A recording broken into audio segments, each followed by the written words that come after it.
Welcome to Turmeric and Tequila with your host, Kristen Olson. Questioning a better way, one gracefully disruptive conversation at a time.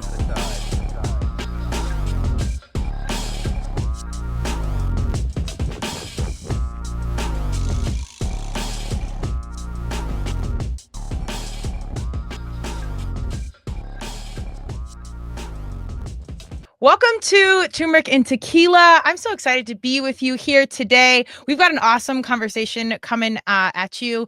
If you think my energy is a lot, you have two of us today. We've got the Scott Ferguson coming on. He checks a lot of boxes and brings all the energy. So if you're listening, be ready, get some coffee so you can hang with us. Before we do that, let's jump in and give some love to our sponsors.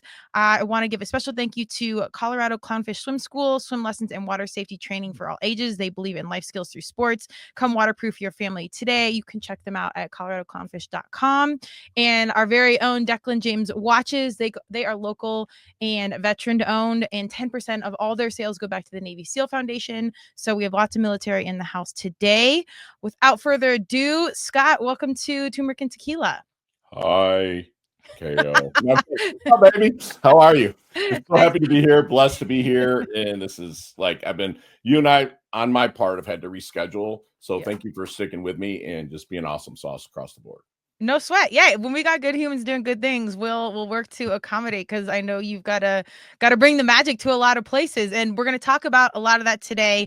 The quick 411 on Scott: he is your gap coach, performance mental conditioning, working with business leaders, entrepreneurs, athletes, C-suite, and students. He can help with your success and make you believe. One of their focuses are options and not obligations, and he has a very successful podcast, Time to Shine. So go check them out. And their tagline is to make sure no one ever feels like they have no one. So we've got a lot to cover today, but on TNT, I always want to know, before we get to the mission and the magic, tell us about Scott as a kid. I always think the stars and what we're going to do is there very early.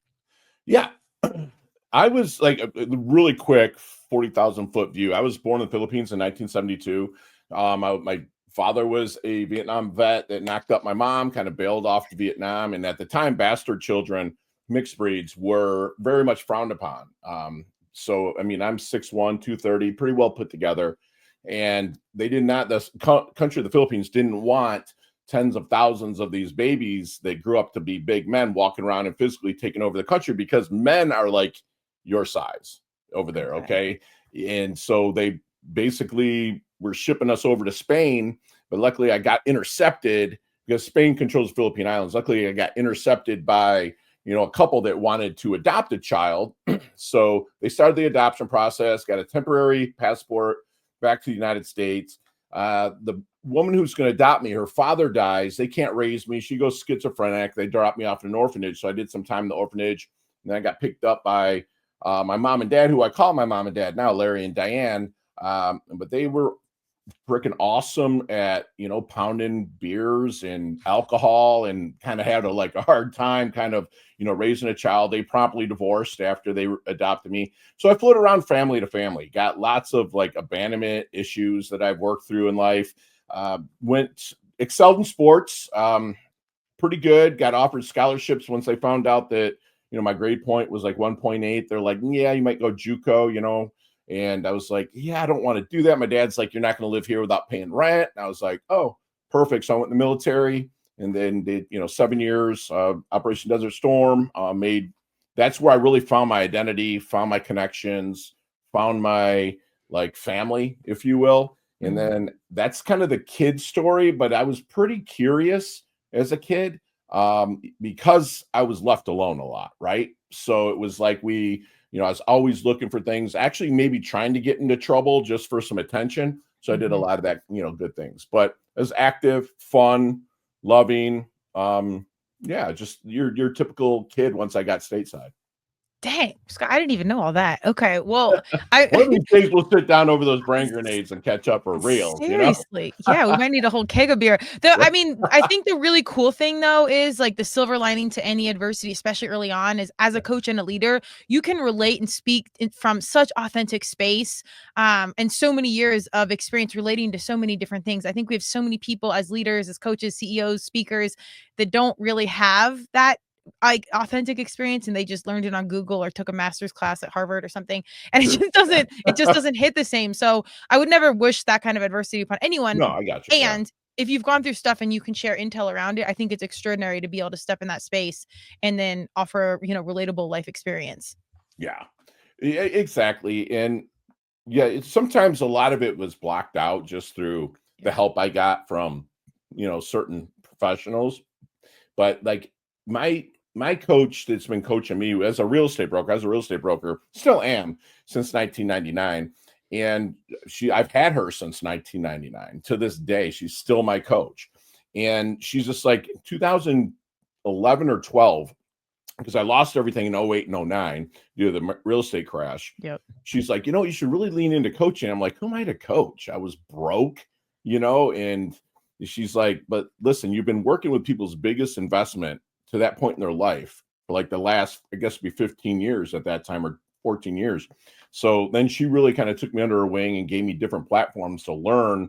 And I just found out that, everybody knows what they want. They just don't know how to talk themselves into it. Right. So that's all a coach is. They put up that mirror in front of them. And like you mentioned earlier, living a life of options and not obligations is what we all strive for in one way or another. Right. Nobody wants exactly to go to work, but if you can find it out that you can do what you love in the service of people that love what you do, they actually see that you love what you do, then it doesn't become so much work. And those options just start, piling up. Absolutely. What do you think as a coach, lean into the coaching lane? We've had a lot of conversations. I know you have at your podcast. You're at over 400 episodes, which is remarkable. Because we know this, it's a lot of work. It's amazing, but it's a lot of work. So I got to champion my humans over 400. Right. With all these conversations and mindset and coaching and whatnot, do you think is like the one thing that really stands out for people to take that step and that pivot point of like, I'm ready to make a change. I'm ready to do something different. What would be your like advice that step one would be? Do it scared. You know what? It's going to be scary. Anything you want's on the other side of fear, all those stuff, kind of cliche quotes and some regurgitations, but just do it like that. I mean, it's such a neutral statement that Nike kind of coined, right? But just do it. If you just said, do it. Okay. How about just do it? It's very neutral. Really kind of look at things and, don't live, with my clients, I put them in their own car. If I'm blessed to coach them, in here in Palm Beach, and put them in their car, and I sit in the passenger seat, they're in the driver's seat. I say, this little rearview mirror right here, it's small for a reason. If you need help there, that's your past. If you need help there, that's therapy. I can't help you. I don't have the alphabet after my name, right? But if you're sitting in this big windshield and you're like, oh, what the hell? Where the hell am I going? I'm scared. Since 2011, they've been putting this thing on the console called a GPS. And that's just what I asked them to kind of consider me with it. But I can't buckle your seatbelt if you so choose to, start the car and drive. No matter how scared you are, you have to do it. So just do it scared. And I'm there to guide you. Right in your back pocket. As we get older, it's hard to learn and do new things consistently. That's true. It is in your back pocket now. Great. Right to the GPS. Good shot. Yeah, absolutely. It's just, it's difficult to kind of stay nimble and flexible physically and mentally as we age and do things. So I think it is just channeling that young self walking into the playground. You might trip, you might fly off the tire swing, you might not know how to do the monkey bars, but you just kind of do it and then you learn to play and lean back in. Do you play pickleball by chance? Hold on, I just lost you. Hold on 1 second. Sorry about you can edit this, right? Sorry. Yeah. Something. I do. That is funny that you said that, because I was at a car wash and I was sitting there reading my Kindle, because it takes them forever here in South Florida to wash cars. I'm reading my Kindle and I felt this shadow over me, and this guy looks down and says, what do you eat? Where do you lift? And I'm like, I get that asked a lot of me. So I kind of looked up and I'm like, all I could see is this Florida sun behind him with like this silhouette of this gentleman you knew was older, but was in phenomenal shape. Right. I was like, holy shit. I'm like, dude, forget about me. What do you do? Started talking. So to bring it back to pickleball, he's like, ever heard of pickleball? I'm like, nope. So I play with him. He's 87 years old and we win, and took to him. So, but yeah, pickleball is a lot of fun. Absolutely. Well, it's just a walk because it's more like chess. I'm like you. I think we look athletic and look at type of thing, and then you go do something new, and I'm like, God, I haven't really sucked this bad at something in a long It's time. so Where, bad. dude, Really bad. some of the people can literally show up there, put out their cigarette, chug a beer, like turn their hat back around, and then crush the game. They crush it. And we show up like we look fit, and I'm not good. So, but it's been such a great practice in my life. Now I play with my dad to just not be good at something. I'm like, God, I got to really get back out there and do things that I'm not good at. Is there something Right. else you've done recently where you're like, wow, I haven't been this new to something in a long time? I've been rolling jujitsu for 20 plus years, and it's humbling every single practice because it's evolved so much. And like these young bucks are kind of come on up. And again, I go in with an open mind no matter what. That's something that I learned the hard way. But now, I go in. So yeah, and that's why I love, like, when I travel and I speak, which I'm blessed to do, I look for a jujitsu academy no matter where I go. Right. So that's the thing, that it's almost new. And jujitsu is like life. I'm not trying to make this a jujitsu commercial, but it is, because you could be drowning with somebody on you, and there's always a way out. You just have to kind of figure it out. Right. So yeah, that's kind of like what I kind of lean into is my jujitsu practice and my coaches. And it's just the teams down here in the academies in South Florida. It's like all the UFC fighters you see train at all the schools that are within like 10 miles from me. So you get some real studs, and it's like a learning experience every day. It's crazy. I love it. I love it. Well, dude, the man crush is so real. It's so funny how, like, do you work out? How many protein grams do you eat a day? Like, I had 3 younger brothers and an athletic dad, and thank God an athletic mom. But like, I had this front row seat to like just bros, like broing out all the time, and it never changes. So to my fellow fitness females out there, like, stay in it. Like, let the dudes do their thing. But Yeah. um, it's a very funny, like, tribal thing to witness. And us girls, we have our thing too. Yeah. But I think that's great you stay in it, because that'll keep you young, and it'll whip you ass. Like, it'll make Dude. sure you're moving. Thing is, Tubby Alquin, who's ranked number 3 in the world at 115 pounds, she is like, I roll with her on Okay. Fridays. Obviously, I'm not going to Hulk smash her, but like technique wise, if she was my size, she would snap me in half.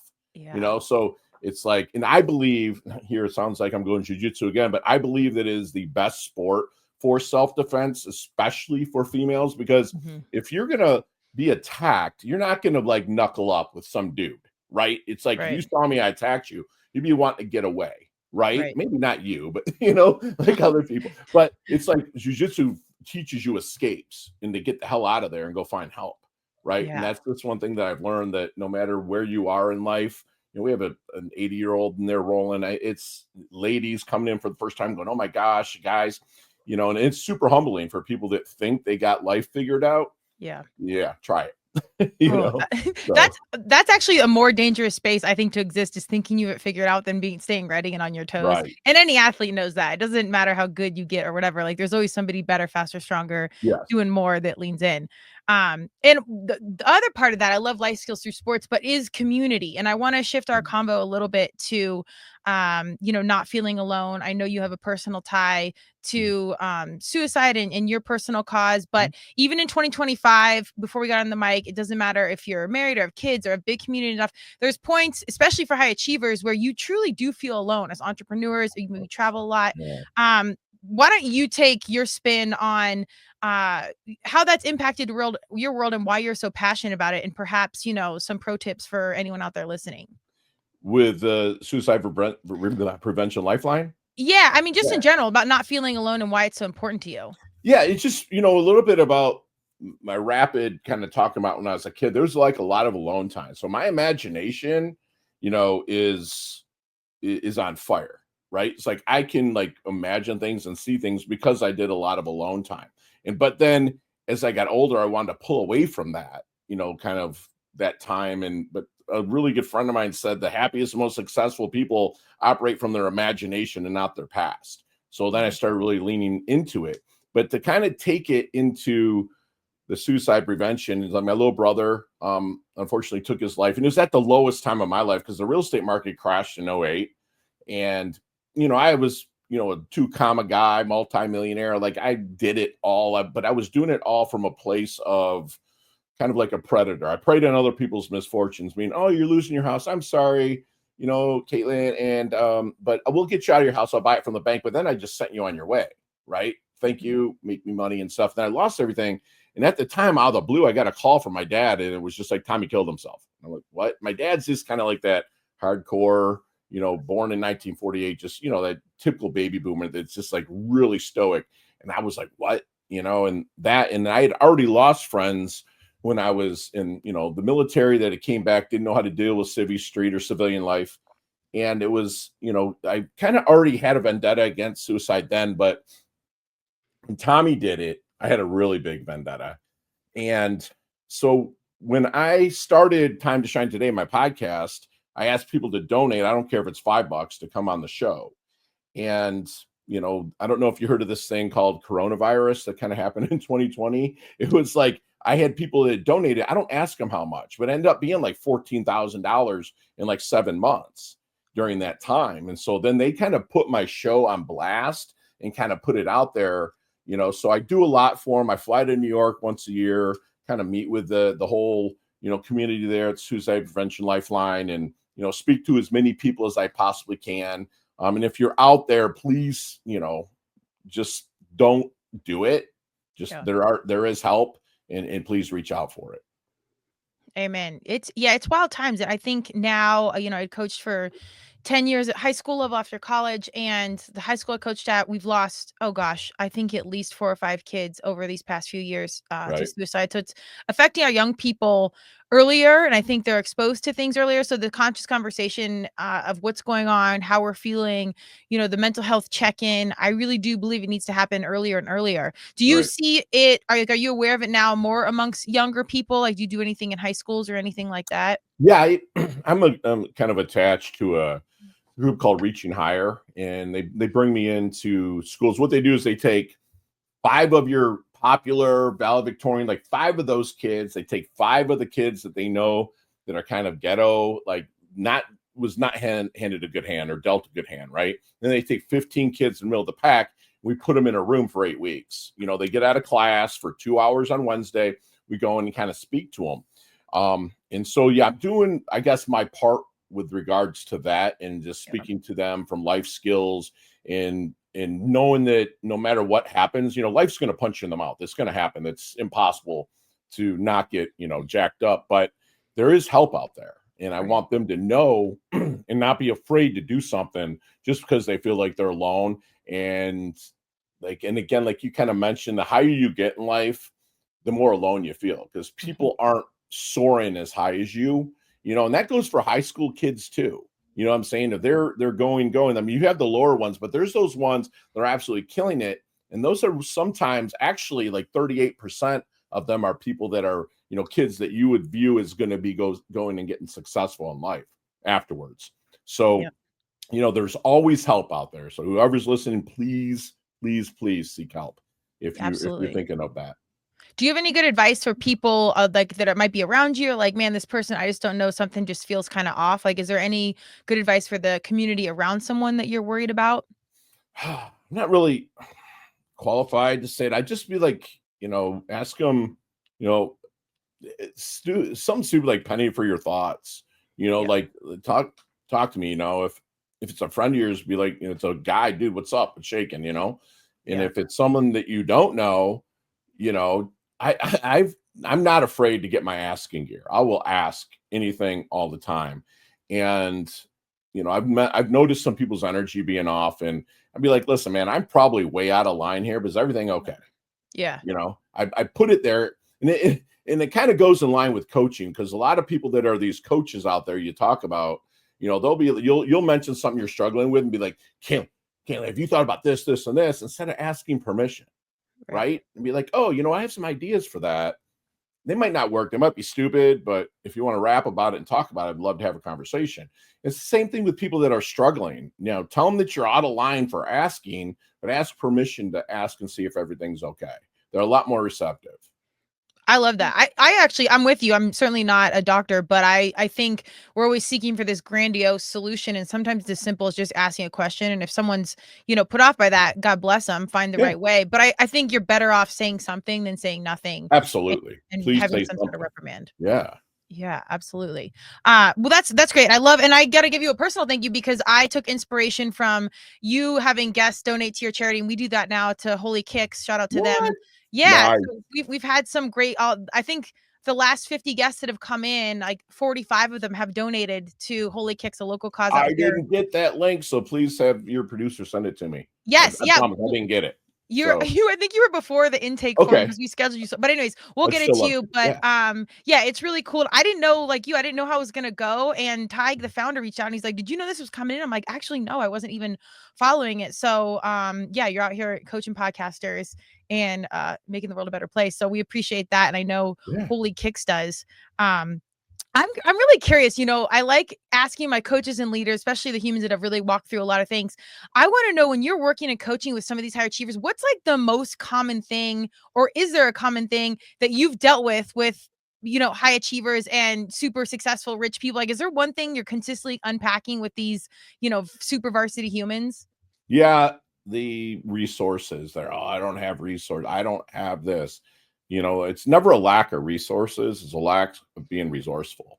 Once you Okay. can get them in the mindset of like, listen, dude, you didn't make it to where you are without being resourceful. What Yeah. happens is you get to where you are, people cater to you, and then the resources, leave. But there's still another level because people like you and I and other people, the top of one mountain or one peak is the bottom of the next, Right. right? So those people are always looking to get up, and especially my professional athletes that I'm blessed to coach, whether it's NFL, PGA, or MLB, like they only work until they're like 38, the latest in life. Not all of us are Tom Brady's or Wade Boggs or all these people that play forever, right? Like they're done usually in their 20s, but the latest is between 35 and 38. So they are looking for that next peak, but they're not being as resourceful as they are when they were coming up through the ranks through minor leagues or whatever sport that is what they're good at. So it's just they're always like, oh, I'm like, listen, dude, it's not lack of resources, it's lack of being resourceful. Let's just get out and go with it. And like you, my superpower is curiosity, so I just ask them questions from just the conversations we had before. Once that light goes on and they run with it, you hold them accountable, and they're crushing the next goal. I love it. I think we're so lucky, both of us, that podcasting became a thing because all we had to do was press record and kept doing like 100%, just man. being annoying, asking a million Yeah. questions in general. That's really wild. And now with the NIL, name, image, and likeness, our young humans are making money way earlier. And so like they're retiring, they're not even going pro, they're just making money or staying in college and making more money with NIL. Yeah. So it's a whole thing. But then you have like an identity crisis. Do you get that a lot where it's like, I was an athlete or I was a mom or I was a CEO, now I don't know what to do? Yeah, all the time. Yeah. And they're challenging conversations, but to me it's the most fun because they're like a lot of times it's going through slumps, or what they're dealing with, or their mind's just not like allowed to just breathe, right? And like you said, like these kids are kind of going to school now and getting paid, and like it's gonna I believe I'm going to watch what I say here, but I just believe that there's going to be some detriment to that Sure. until they figure it out. Sure. Because, we already have entitlement crisis across the United States. And now you have these kids getting paid sometimes millions of dollars to go to school. And they're treated differently, which again, it's a prickly road to walk on. And I'm blessed to coach some young athletes that are in high school that are getting the nil contracts right now. Hey. I have a state champion out of, a certain state wrestler that's getting offered big bucks to go to Iowa, Penn State, Oklahoma State, right? So, and I'm just noticing it. And his dad's like, can you help keep him humble? I'm like, nothing I'm going to do is going to do that. Right. Right. So I don't know if it just has to be regulated, man. And Totally. the thing is, it's the Wild West with it. Well, just like podcasting and social media, all this stuff, like building as we go. So Yeah. I'm glad we were kind of like some of the OGs a little bit. So we can kind of roll with it, but no one knows what they're doing. I mean, it's just uncharted territory. And I don't even so much worry about the kids. I worry about the parents because some of these parents are money hungry and their kids, in fourth grade and they're already looking at a paycheck and coaching. In college. Right. Right. Exactly. Right. So Yeah. it's a Before wild. at the beginning, KO, I was super against. I'm like, dude, you're already getting a $400,000 like education, right? I Right. would be like, dude, just be happy with that. But then, I never really voiced it. This is between friends. Okay. I'm able to say this now. That's what I would say. But then I had some people that, are you know, going through it. And I'm like, oh, I kind of get it Yeah, because it's a cash grab for the universities. And I want, someone uses my image. I want to get paid. I mean, come on, absolutely. no matter what my age is. Oh, But, if they would regulate it so you can't touch more than like $5,000 a month until you're done with school, then you can do what you want. That's fine. I just don't believe in kids, driving around with something they didn't really, well, they earned it, but they didn't earn it yet. And y- like you said, the parents, get that cash cow coming in for them and they're like sitting on their butt all day and not doing anything in life, banking on their kid. yep. I don't know. It's just, and it's not judging because I don't do that, but I just don't think that that's the greatest way life should go. That's all. Yeah. I mean, you turn into like youth pageant queens real quick. And my thing is, I'm not here for the university to make any more money off our young people. Like we got to figure it out. But you should take a class. I like a timeline. But my thing is, you have a passion turned to a business so early. Like when you just go out there and you just play lacrosse or football and like you just love it, and now all of a sudden it's a business. And the second that flips over, there's no going back. And I Right. saw that with lacrosse. I mean, no one was paying to watch women's lacrosse in early 2000s, or I mean, hopefully now we have a pro league, but Right. that was never in the cards. But I can even, when I started a business after doing things around it, camps, tournaments, team sales, I was like, damn, I love this so much. And now it's a business, and that love changed for me. So like the purity goes so early. And I don't know, there's just something sacred about that I That's would a want our great young point, people to, man. That's a yeah, fantastic point. Yeah. when The you're purity young, of it. that's, Yeah. well, I mean, like you mentioned sports, it's like that got me through. That was like my North Star. Mhm. Was sports like that for you for much of your youth? Huge. It was my escape because Yeah. my dad worked on the line at General Motors, because I grew up in Detroit and it's the big three, and he worked on the assembly line, and it was like the guys that I hung with, their dads worked up in the towers of the big three, right? So here's my dad. So I excelled at sports, so I could hang out with those people, right? So I had a chip on my shoulder my whole life, period. So yeah, I get where you're coming from, the competition of it and needing it and wanting it, Yeah. absolutely. Just playing because it's fun, and, like, there's just such a Yes. purity there, man, like, when you lose that in early middle school or before that, and there's big I don't know, it's a really hard road to navigate, but on that note, I do wanna pivot a little bit to something I saw in your bio that really stood out was, options versus obligations. I think Mhm. as we get older, I know, we get this story in our mind, "I've gotta do this, I have to do this," and it's always trying to shifting, "Well, I get to do whatever," but how do we really tackle that mindset of seeing the options we have and not just leaning so hard into quote unquote obligations? No one, yeah, that's a great, and it leads right into kind of my coaching philosophy because I coach more from a scientific approach without boring people, right? So I'm a big believer in the reticular activating system, the RAS, whether it's my athletes, my housewives, my house husbands, anybody, is really everything is being grateful at first for what you do. So when you come aboard, Coach Fergie's coaching protocol, I get a text every day by 9 a.m. Monday through Friday of 3 things you're grateful for. And then the next week, I always add a little something, your intention for the day, your big win, something that your plus equals minus for the day. And I just believe that the more that, okay, my athletes, they must speak in definitives. They can never say, I should, I would, I should. You should all over yourself, right? So, like, they are not allowed to talk that way. Everything is in definitives. I can, I will, I am. And the more that people start talking that way, the reticular activating system starts to go out. And retiki is the root word of reticular, which is Greek for a web, and it starts spreading that web everywhere. So if you're like, Fergie, I got a Tesla, and I'm like, what's a Tesla, KO? And you're like, come over and check it out. So I go over there, I see your emotion attached to it. I see it. I'm like, oh my gosh, I love that. That's cool. How many Teslas do you think I'll see on my drive home? A lot. A lot, because your mind is looking for that. So if I can get them thinking about gratitude from jump, okay, that's the thing. Monday through Friday, you have 3 things you're grateful for in my text, in my Google Doc, wherever we agree you're going to put it, it's there. I don't care if you're a 3 comma guy like, my guy Brent, that's in, it's a billionaire that I coach, right? I don't care if you were on the cover of People magazine 6 times, like another person I coach. they will get me it, or else I'll fire them as a client. I'm not saying fire them like you're fired, but I'm just like, I'm not the right horse for this course. I've interviewed 400 other coaches. Maybe one of them is better for you, right? So that's where everything starts at Jump with gratitude, and they must get it to me because it starts the reticular activating system to spread that web, to start getting more of that into their life. And again, each week is week 2 is, you add your intentions after 3 things you're grateful for. Then after that, your big win from yesterday, something you've learned from yesterday. And, eventually they're blogging, or I'm sorry, they're journaling. Within 8 weeks, they have a full journal they're sending to me Monday to Friday. I give them, Saturdays and Sundays off. It's like a workout, 5 days on, 2 days off, right?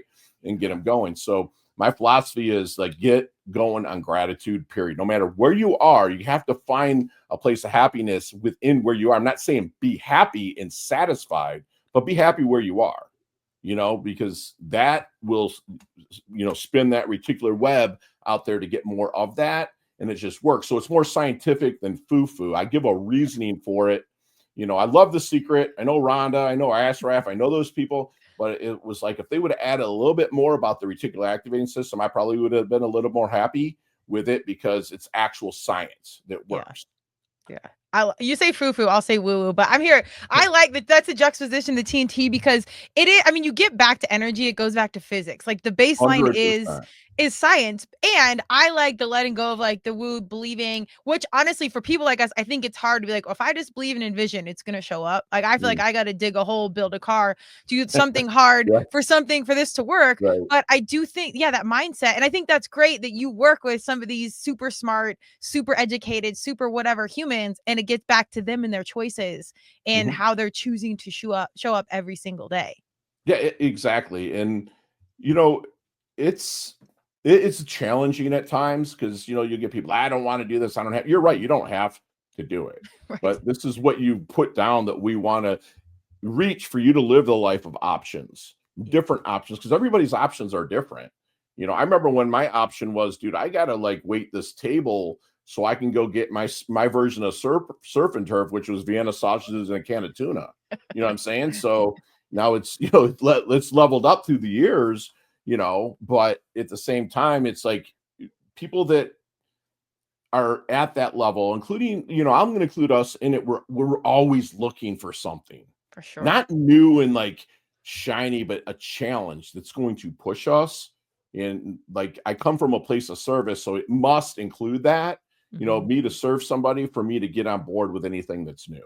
Right. So it's just, a lot of people will say that, but I live it, man. And it's fun. Once I started coming from a place of service, 100% service, like really service. Yeah. Like I thought I was, but I wasn't, dude. I was like a successful real estate broker, but it was like, dude, I just wanted that commish, baby. Give me that 3%.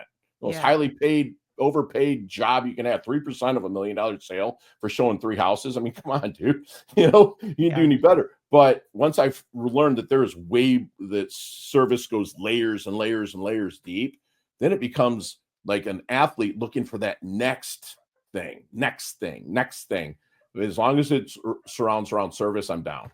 Hell yeah. Well, as a coach, and you gotta, this has to stand out, but when you get a kid that's like genuinely athletic, wants to learn, like they're sitting there like, tell me anything, I will do it. And you start to see the progress as a coach, there's nothing better. I don't care what they're paying you or what championship you win. When you have this human in front of you, and as an adult, do you get those clients where like they'll do the work and you get to see and be part of that process? 100%. 100%. I just had a state champion that, he came to me, his father came to me and said, listen, man, you know what? His name's Austin Green. Okay. He was in North Carolina. And he said, they allowed me to put a post out on it, because usually I never put anything on social, but I'm so proud of this kid. 5th place last year, and just, there was a belief level that just wasn't quite there. And just getting them through questions. Again, I'm not a consultant. I'm not gonna be like, Austin, I wrestled since I was 4 years old. You should go do this and this. Because if you either do it and didn't work, you'd be like, Fergie, you're an idiot. But again, because my superpower is curiosity, I'm going to ask and ask and ask until he gives me the answers. Then I'm going to hold him accountable. So just to see that journey of him going from 5th place, going to this monster tournament last week, and then absolutely throttling the kid that has kicked his butt his whole life, was just the best. And him sending me a text that I literally printed and put on my wall, said, there's no way I would have been there without this, right? And, Yeah. without our relationship, and his dad and mom and all that stuff. And that's awesome. And then, my pro bono work, I go to the Palm Beach Sheriff's Office jail, one Sunday a month. I go down there and they allow me to coach pro bono, short time prisoners that are nonviolent, that are getting released within 30 days, right? To help them set their vision upon release from prison. And, one of the best phone calls I ever had was a gentleman calls me and he's like, yes, you coach so-and-so. I'm like, nope, wrong guy. He's like, no, at PBSO, Palm Beach Sheriff's Office jail, you coached him. And I'm like, oh yeah. He's like, he's like, I've been wanting him to do something his whole effing life, and all he wanted to do is sell pot. And now I just gave him a loan 7 months ago for a car detailing. I'm like, oh, I remembered who it was then, because he came up with car detailing. He always wanted to do the exotic cars. We're blessed to live in Palm Beach, and every other car is a Lambo. So he's like doing these car detailing, and his dad's just wanted, like, got the call, it was such a huge feeling, which that's all I needed. But then the check of 5 figures came in the mail just for shits and giggles from him. Okay. I mean, that made icing on the cake. But just hearing him say that and knowing you're making a difference, it's the best, dude. Nobody ever. How did you navigate your coaching curriculum? Because there's all kinds of courses and stuff you can take, but obviously you're your own human. You had your own experience. Yeah. How did you really customize or build your curriculum of your coaching? And has that changed over time? Oh, it's evolved like crazy. Yeah. It's evolved. It was, I used to think I was a consultant, and I would tell you what I think you should do, and I would be an idiot for being wrong. But once I found out that if they come up with it and I hold them accountable, then 95% of the time they see it through, or they'll hit that roadblock and, like you say, reach in your back pocket, pull that GPS out right now, right? And they can see it and we can work around it, right? So I am very heavily involved with my clients. Again, I hear from them 5 days a week, no matter what. They will hear from me as well. And, we have just, again, a record of what they're doing. So if they ever want to write a memoir, wherever they want to do, write a book or something, it's there for them, right? And they can always reflect back on what they wrote, because if they text it to me, my assistant puts it in and basically builds them a whole thing and just emails them all of their coaching, protocol every month. But it has evolved from, just having conversations in coffee shops to now, I'm blessed to be flown private to Brent's house in Charlotte and coaching his company there, and just in me, dude, you and I are both blue collar, right? So talk about imposter syndrome. That's where I had to learn. This is so key to anybody that's out there that's listening. If you're attaching your confidence to your abilities, imposter syndrome will happen, because who the hell am I to coach these professional athletes? Who am I to go in between the ropes, in a few weeks at the Masters or the US Open? Who the hell am I to do that? You know what I'm saying? Because I've never played a stroke of golf ever above a rec league or anything, right? But if you attach your confidence to your intentions, anything can happen. If my intention is to help that person out, with what I can do with my superpower of curiosity, it allows me to help them to the best of my ability, and they can take it and run it. It allows me to get on stage in front of 320 women this past weekend in Scottsdale going, what the hell am I doing here? I'm the only male here, period. And getting a standing ovation and getting just crowded at the end, asking questions, and then being flown out, which I told you about, to speak to another company. It's when you can lock in your intentions, to your confidence. That's when it happens. Don't lock in your abilities to your confidence, because as a professional athlete, their abilities lower. You're probably not half the lacrosse player you were in your 20s. I mean, you could try mentally, you are, but trying to get it done physically ain't gonna happen. Right. So again, locking into their intentions. So to go back about 20 minutes with you is what's next for my athletes that I coach? It's what's your intentions? It's what you really want to do. If it's to sit on your butt and travel because you've earned it, do it, bud. That's cool. But you'll get bored. You didn't become a professional athlete sitting on your butt. It's just doesn't happen. That wiring does not go away for sure. Right. That's the awareness piece. I'm really curious. What is there any one story that really like stands out to you that was like the biggest 180 that made like you're like I didn't think this person was gonna do it and holy shit like the zero to hero or something that like stands out after all these years of Varsity Humans? You know, I don't think. I think we talked about it. That stands out is the Baker acted one, which I don't mind sharing. I'm not going to share any more details, but someone that I saved their life, Yeah. right? And I didn't. I got people involved to save a person's life that did not want to go on living. So that's probably my biggest victory. But I guess somebody that I don't like, it's weird, KO, because I don't really, and I'm not just giving you lip service. I don't think about what I accomplished. Like if you asked me 2 weeks from now, I wouldn't even remember Scottsdale this past weekend. I just it's because it's so fresh and it's a funny story. And I know you're a powerful woman that you would like that, right? But like 2 weeks from now, it's probably something that just recently happened. So I don't know. There's a lot of them, it's like the Texas Ranger of mine won the World Series 2 years ago, and he was in the minor leagues like 2 years before and written off. Yeah. Okay. So I guess that would be kind of a big one. A Philadelphia Eagle this year that just won the Super Bowl was third string, on high school. So, I don't drop names because I want to keep doing what I'm doing. I mean, off mic if you want to talk about it, but it's like just don't. But there's never been each one of them. Shit, that dad that called me about the kid with the car detailing business. He was the number one person in Palm Beach, and now he has, it's funny. He's like, he's doing the cars of people that used to buy pot from him. Hell yeah. So it's like, That's business skill. Yeah. But I mean, I'm just blessed with it. That's good. What I think the humility is the key takeaway there is it might stand out. But I mean, as an energetic human, not so religious, I do think when you're in alignment and you're living a life of service stuff, you're almost like the vehicle where it just comes through. So it's like, it doesn't even matter if we take credit or not. It's you're showing up in alignment and doing what you're supposed to do. So it's not that the credit doesn't matter because I do think you need to take your flowers and it's enough to see someone, find their path. If you have some, you lay down a few stones to help them find their way, then so be it. But it's that alignment of living in service in your, authentic self that is pretty magical for you. That's the biggest compliment I could have. It just is. I mean, you notice something that I try to notice about myself daily. Yeah. It's the thing. And again, it goes back to Steve Farber, that is a fantastic coach out of San Diego, California, wrote the book, The Radical Leap, which is freaking awesome, that I read in 2005 or 6, which started the journey, which I didn't know at the time because I was still a douchebag, of really changing my life into service. But when he said, I do what I love in the service of people that love what I do.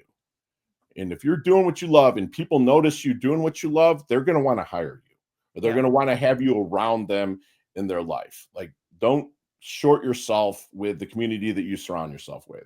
Like, really lean into who you are going to surround yourself with. That's one other reason why I started the pod. It was the only reason I started my podcast, is to meet people like you, pick your brain so I could be a better coach. That was the only reason. Okay. The only reason. There was like, I don't care. I look back at the videos. I had like that, microphone that came here with the headset and stuff. Came with a video game. Yeah, exactly.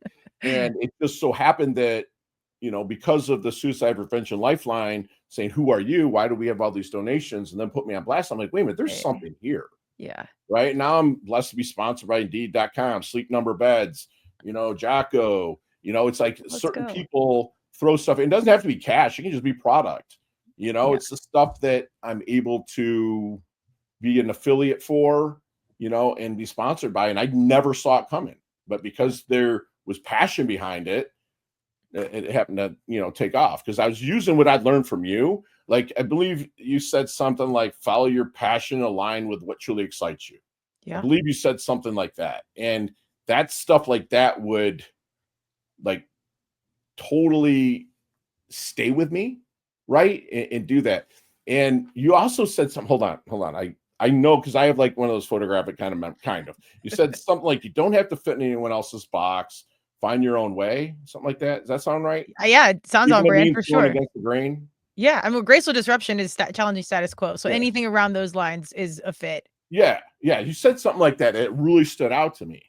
I mean, like I have the biggest business crush ever on you. It's like, dude, it's Hey, like good for you're a you. little bit younger than me. So I kind of like want to be like, make sure you are good to go because you're just me, just younger and female. You know what Yeah. I'm saying? That's all you are. And that's the people that if there's anything I can ever do for you or for anybody else, I'm going to do it. I'm never going to be like, nope, here I am. I'm doing this. No, because I've learned that you can lose everything Yeah. just as fast as way faster than you built it. Yeah. Well, So, well, thank you. You already helped a ton, but thank you in advance. And we just have similar energy and like, I think, yeah, ideologies on what's going on. So I know we cross paths for a reason, but I just love, like you said, I love being around people that love what they do. They've got a spice for life and there's no real ego in it. Like we've all been checked really, really hard. So it kind of like you've been to the top, you've been to the bottom, and there's no real like prowess in flexing like that. At the gym, sure, I'm here for you on that. But otherwise, like it kind of just doesn't matter unless you really are like you have those personal gold stars of I know yeah, I'm helping people. I know my life is impactful. I'm knowing doing things. I don't need people to say that because I know what it right. is. And it comes full circle, but keeping the people around you. I agree. I've learned more off these conversations and I started it to help others. And I was like, oh no, universe is kicking my ass that I needed to learn all this shit. It's all Yes, coming at me for a reason. 100%. Yeah, Yeah. when you learn more than what you're wanting to give to your audience, and again, I was like, who's my audience? Can be like 3 people. I Yeah. told nobody about it. I mean, I have a huge email list, but I did not tell them about my podcast.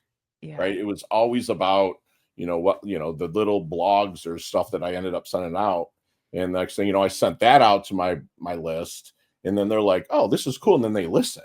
I was like, holy shit, So awesome. man. People actually care what I have to say. And I do have I have the face for radio. I just have the voice.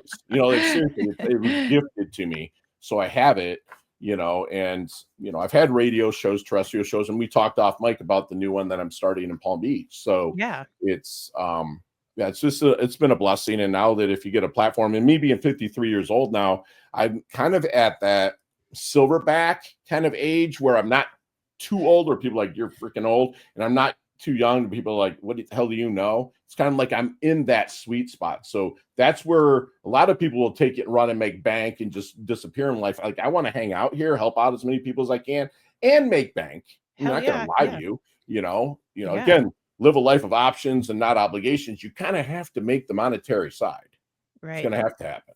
Well, then you can also give it away and we can go buy more Botox. You have a face for 100%. TV, podcasting, and YouTube if we're hanging with the kids these days. But no, Right. you're in it. And I mean, you've got grown men coming to recruit you, asking about your workout and recruit you for pickleball. So you're doing something correct. Well, this is a crazy thing about him. Okay. His name's Chet. And Of course it is. so me and Chet, we're sitting there talking, and it actually started about mountain biking. He's like, course. hey, I'm like, I just bought one. No, it was, I had my mountain bike leaned against because I couldn't put the mountain bike through the car wash.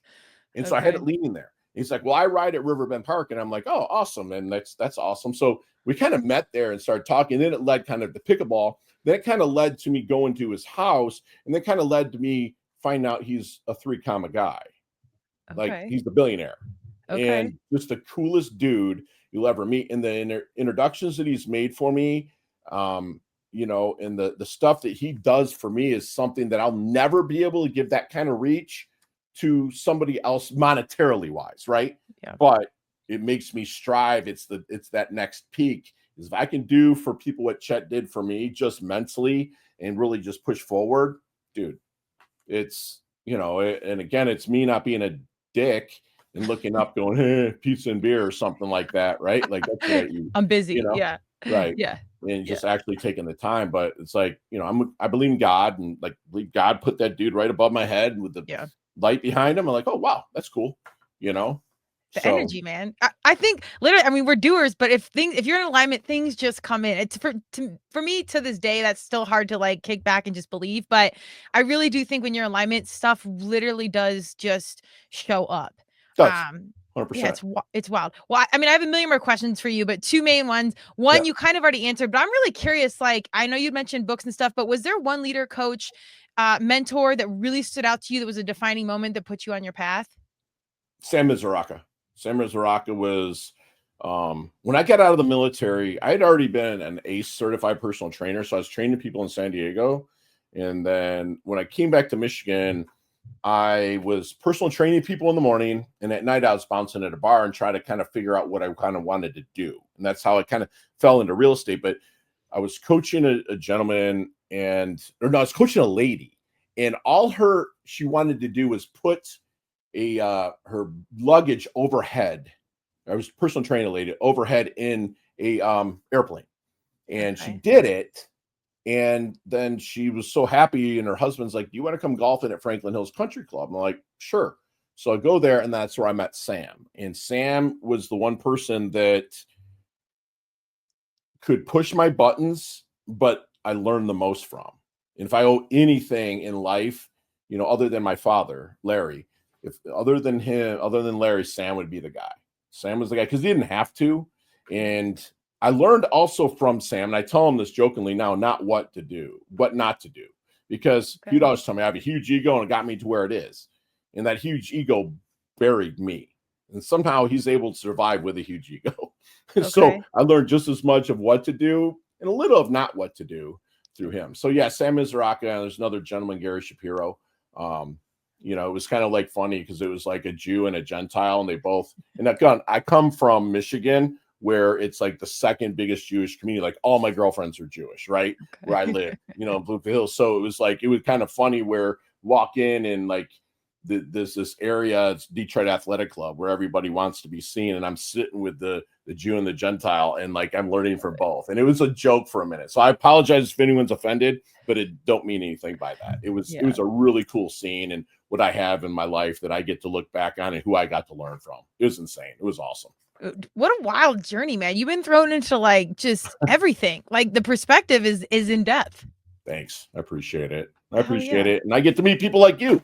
Let's go. Final question. What is success to you? Very curious to hear this. It's exactly what my tagline says: living a life of options, not obligations. Mm-hmm. That's success. It's 100% success to me. There's no dollar amount that can be put on, anything. That it's just doing what you love every day and having the options to do what you love. So, I mean, I know it's kind of, I've said it like 17 times, but that's literally my answer. Yeah. Because you brought up options and obligations way before. Yeah. Right. And I got to give Mike Malatesta that love on that, because that's something that Mike told me one day. And he's a monster coach, sells 8-figure companies for a living. I mean, just goes in, he absolutely crushes it. And he's allowed me to pick his brain. And I asked him that. And he's like, it's living a life of options, not obligations. Like, I'm stealing it. He goes, it's not for sale. I mean, he goes, I've never owned it. I learned it. And that's another thing, is anything that I say, I've regurgitated. Yeah. Right. And everybody's regurgitated. Like Tony Robbins regurgitated, Jim Rohn regurgitated, Earl Nightingale, Wallace Watt, all the way back to Aristotle. They just put their own flavor on it. So Mike said it probably differently than I do, but I'm just more intense about that as being my definition of success. And, a life well lived is also just kind of, knowing that I've planted trees I'm never going to sit in the shade of, and knowing that I also kind of do it for the intention and not the attention. I don't care about social media. It's not, don't care. It's just like, who can I serve today? Who can I help? And people they're like, dude, are you always? I'm like, yes, I promise you. You can ask my fiance. You can ask anybody. This is who I am. Amen. Right? Yeah. What's that 10,000 grams of protein a day too that helps? Yeah, right. The Vienna sausages, and what'd you say, can of tuna? Yeah, that was my surf and turf, man. I'm here for it. Vienna sausage and tuna fish. It's all about perspective. Dude, right? I'm here for it. Yay, that's lunch on the go, man. You got to stay prepared when you travel. But no, I love it, Scott. I thought you've got an incredible mission and passion, and I'm glad you're out here doing God, universe, Madonna's work in just making this world, a more inspired place. Hit us with websites, YouTubes, any upcoming speeches, anything you want to share.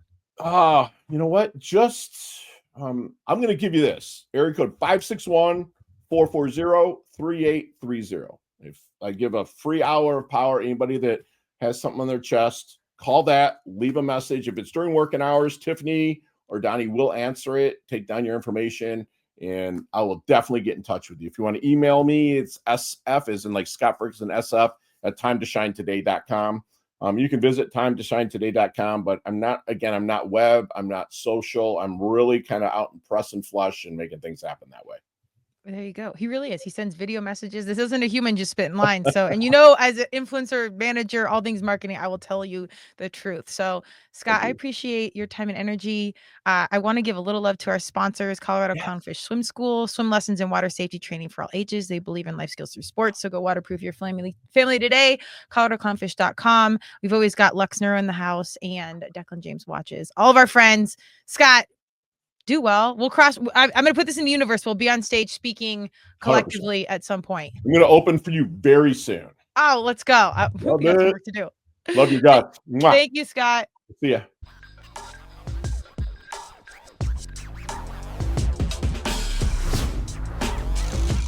Thank you for joining Turmeric and Tequila with your host, Kristen Olson. Tune in next time, and don't forget to subscribe on Apple, Google Podcasts, Spotify, or wherever you listen.